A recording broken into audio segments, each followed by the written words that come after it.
જય શ્રી કૃષ્ણ મિત્રો, ફક્ત ચોમાસામાં મળતા કંકોડા બજારમાં આવી ગયા છે. તમે કંકોડાનું શાક બનાવ્યું કે નહીં? ચાલો આપણે કંકોડાનું શાક બનાવી લઈએ.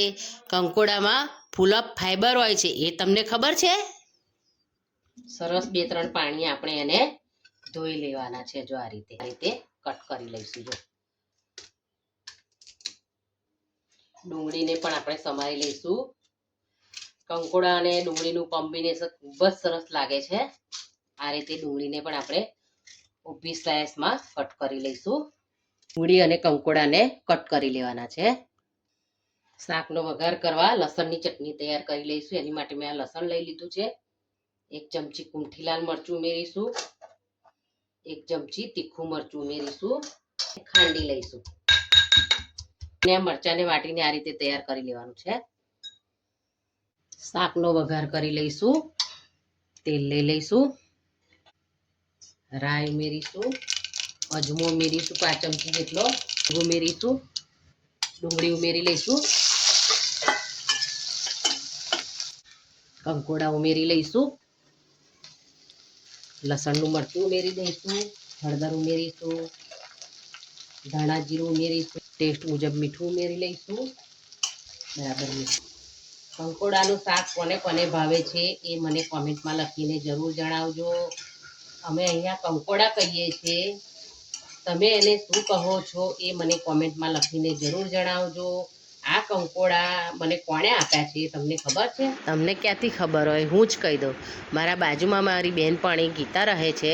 એ એના પિયર ગામડે ગઈ હતી, ત્યાંથી ખેતરમાંથી તોડી લાવી હતી અને મને આપ્યા હતા. તમે કયા ગામમાંથી જુઓ છો મને કહેજો. ઢાંકીને થવા દઈશું.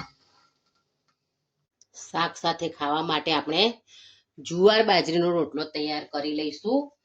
આપણે અડધો બાઉલ જુવારનો લોટ લઈશું. અડધો બાઉલ બાજરીનો લોટ લઈશું. આપણે પાણી લઈ લેવાનું છે.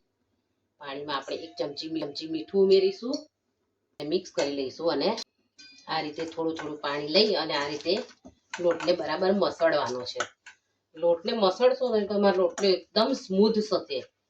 સરસ એકદમ ફાઇન સોફ્ટ થશે રોટલો. ઉપરથી કડક ને અંદરથી નરમ સરસ રોટલો થશે. આ રીતે જ આપણે મસળવાનો છે. આપણી દાદી, નાની, મમ્મી બધા આ રીતે રોટલા બનાવતા. મને ખબર છે કે મારી મમ્મી આ રીતે રોટલા બનાવતી હતી. આ રીતે હથેળીની મદદથી આપણે મસળીશું. આવો લોટ આપણે સોફ્ટ તૈયાર કરી લેવાનો છે. હવે આપણે રોટલો બનાવી લઈશું. આ રીતે ગોળ ગોળ કરી કિનારી પર પાણી લગાવવાનું છે. હથેળીની મદદથી આપણે એને થેપી. મારા ભાભી આ રીતે હાથથી ટીપીને રોટલા બનાવતા. કોને કોને હાથથી ટીપીને રોટલા બનાવતા આવડે છે મને કોમેન્ટ કરજો.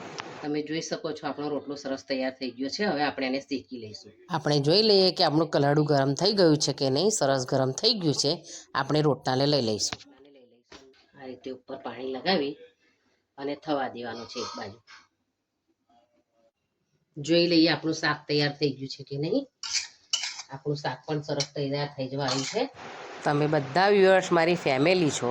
જો તમને મારી વાનગી બનાવવાની રીત ગમે તો મને કોમેન્ટ જરૂર કરો. તમે મને કોમેન્ટ કરશો તો મને ખબર પડશે કે તમને મારી વાનગી ગમે છે. કોમેન્ટમાં જય શ્રી રામ તો અવશ્ય લખો. 2 મિનિટ આપણે એને રહેવા દઈશું. રોટલાને આપણે એક સાઈડેથી પલટાવી લઈશું. બીજી તરફ થવા દઈશું. હવે લઈએ આપણે શાક. આપણું શાક સરસ તૈયાર થઈ ગયું છે. જો જોઈ લે બીજી તરફ રોટલો થઈ ગયો છે. સરસ થઈ ગયો છે. આપણે એને પલટાવી લઈશું. પર થોડું પાણી લગાવીશું આ રીતે. હવે એને એ થવા દઈશું. જોઈ લઈએ આપણો રોટલો તૈયાર થઈ ગયો છે કે નહીં. રોટલો સરસ તૈયાર થઈ ગયો છે. આપણે એને પ્લેટમાં લઈ લઈશું. તૈયાર છે આપણું દેશી જમણ. જુવાર બાજરીનો રોટલો, ડુંગળી, ઠંડી છાશ અને ડુંગળી કંકોડાનું શાક. કંકોડામાં ખૂબ વિટામિન અને મિનરલ્સ છે, એટલે જ્યાં સુધી મળે ત્યાં સુધી તમે કંકોડાનું શાક બનાવજો અને એની મજા માણજો. મારું કંકોડાનું શાક બનાવવાની રીત તમને ગમી હોય તો તમે કોમેન્ટ કરજો. તો મને ખૂબ ગમશે.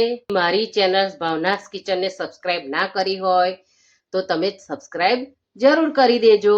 ફરી મળીશું મારી નવી રેસિપી સાથે. ત્યાં સુધી થેન્ક્સ ફોર વોચિંગ.